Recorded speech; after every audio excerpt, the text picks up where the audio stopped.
प्रांजल वय वर्ष 2, कोमल वय वर्ष 5 आणि नंदिनी वय वर्ष 8. राधानं पोटच्या 3 गोळ्यांना विष दिलं.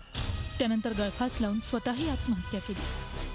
तिच्या आणि मुलींपुरती तिने समस्या संपवली होती, पण खरी समस्या तिच्या आत्महत्येनंतर सुरू झाली. तिच्या आत्महत्येला जबाबदार कोण? मग सुरू झाली हमरी तुमरी. माहेरच्यांनी सासरच्यांवर आरोप केले आणि सासरच्यांनी माहेरच्यांवर. लाठीमार झाला आणि पोलिसांनी ही हाणामारी नियंत्रणात आणली.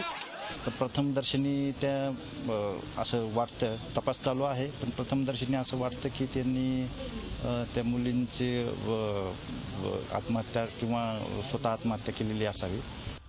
आत्महत्येची बाब सकाळी उघड झाली. माहेरच्यांना पोलिसांना कळवण्यात आलं. पोलीस आले. मग मृतदेह शासकीय रुग्णालयात आणले आणि मग सुरू झाली फ्रीस्टाईल. 3ही मुलीच होत्या म्हणून सासरची मंडळी मुलासाठी पिच्छा पुरवत होती असा आरोप राधाच्या माहेरच्यांनी केला.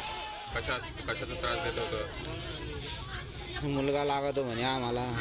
किती मुली होत्या? 3 मुली होत्या. सासूरवासलाही करीत होते. म्हातारा 4 जण सासूरवास करीत होते तिला. या ना आम्हाला त्या दिवशी न्यायला आलो मी तिला. तुमच्या घरात भांडणं झाले म्हणलं. मग पोरगी मी घेऊन जातो. ती सासू म्हणे आम्ही नेऊ नका म्हणे, मी आहे म्हणे सांभाळायला.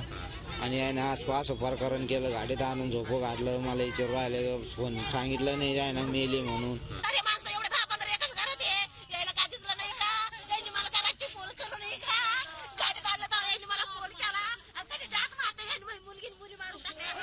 राधाच्या नवऱ्यानं राधाचा फोन उचलला नाही म्हणून तिला राग आला आणि तिनं 3ही मुलींसह आत्महत्या केली असं राधाच्या सासूचं म्हणणं. तर नवऱ्यानं फोन नाही घेतला म्हणून एवढं तयार केलं तिनं. काल तो सकाळपासून जायले भाडं घे म्हणे. मला सकाळपासून गेला. तिला 2-3 वाऱ्या फोन लावला तर तिनं फोन घेतला नाही त्यानं. बस फक्त एवढंच कारण आहे, बाकी काहीच नाही. राधाच्या चिमुकल्या जीवांनी तर अजून जगही पाहिलं नव्हतं. मग असं काय झालं की तिनं मुलींना विष पाजलं? तपासांती सर्व बाबी स्पष्ट होतीलच, पण 2 ते 8 वर्ष वयोगटातल्या 3ही मुलींचं जीवन आता थांबलंय. याहून वाईट ते काय? औरंगाबादहून विशाल करोळेसह bureau report, Zee media, Mumbai.